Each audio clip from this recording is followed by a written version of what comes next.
o menor sentido para ele, mas no momento que ele estava em guerra fazia. Então ele tinha justificativas naquela época para o confronto. A partir do momento que ele está na reserva, é um passado que ficou para trás. Ele não tinha vontade de matar os outros mais, ele vivia num outro contexto. E esses matadores, eles entravam nessa guerra. Eles passavam a viver como ex-humanos. É o nome do meu primeiro livro que eu escrevi, que chamava O Homem X. E ele se deu o apelido. Eu falei, me dá um apelido que eu não vou poder dar seu nome. Porque quem sabe dá um jogo aí essa história. E o apelido que ele deu foi Wolverine. E ele se enxergava como um mutante, na verdade. Porque ele tinha a disposição para matar. Era um superpoder. Ele era diferente dos homens que estavam sujeitos à lei. Ele tinha disposição para matar. E ele via os inimigos deles também como fazendo parte desse grupo que tinha ido para cima. E como espécie de X-Men mesmo, de ex-humanos, porque ele tem um superpoder e só via o conflito e as pessoas que estavam envolvidas nessa guerra, como aqueles com quem ele se relacionava. Então você tem tudo somado aí, o fator social, o fator humano, o fator biológico, não sei o quê, empurrando a pessoa numa direção de continuar dentro disso. De repente você está me dando um agente, uma entidade, uma forma de pensar, uma cultura que tira a pessoa disso. Exatamente, e tira mesmo. Exatamente. Isso pra mim foi impactante. Ou seja, eu tô te dando todo esse contexto. Eu falei, não tem saída, como é que... Não dá. E aí os evangélicos, eles conseguiam fazer. O que acontecia? Isso pra mim era um instrumental muito interessante.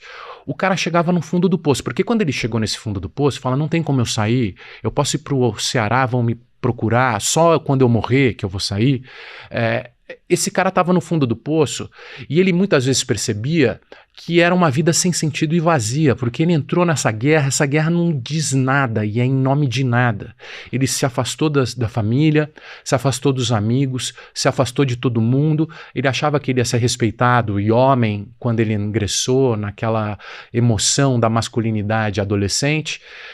Entrou num caminho sem volta e viveu uma vida perdida e vazia, sem sentido. Foi uma grande ilusão que ele comprou quando o crime chamou ele para fazer parte daquilo, num projeto vazio, sem sentido. E o cara quando tá na cadeia, por exemplo, que ele tá ainda, além de tudo, ainda tá privado de usufruir de tudo que ele conquistou, né? Quer dizer, E fora também, porque ele fica privado, ele não pode sair. Um traficante do Rio me falou, olha, a primeira vez que eu fui no restaurante, na minha vida, era um cara que tinha sido dono de morro numa das favelas do Rio, foi quando eu deixei o crime e não tinha dinheiro para nada. Mas eu pude ir no restaurante com a minha filha. Eu levo a minha filha na escola, isso assim é inacreditável e assim é uma coisa que eu não podia fazer com 300 mil por mês. Isso faz parte da reflexão da trajetória do crime.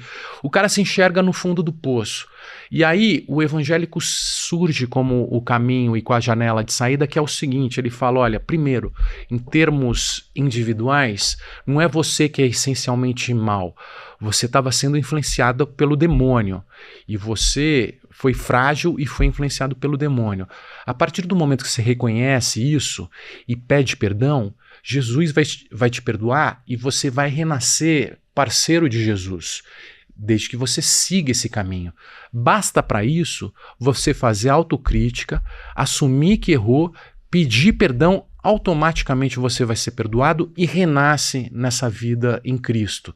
E você tem uma oportunidade para ser uma outra pessoa. Você reformata a sua mente e é um processo de reformatação que para mim isso era o mais importante. Eu conheço esses caras, muitos desses personagens do livro, há 20 anos e muita gente fala, esse cara depois vira criminoso. Não, eu conheço esses caras há 20 anos e a maioria não ficou rico, eles seguem, mas eles reformatam a cabeça. Para mim era muito impressionante que às vezes a gente passa um tempo no ensino médio, na faculdade, tentando educar e treinar as pessoas para mudar comportamentos, né? E a gente sabe a luta que é.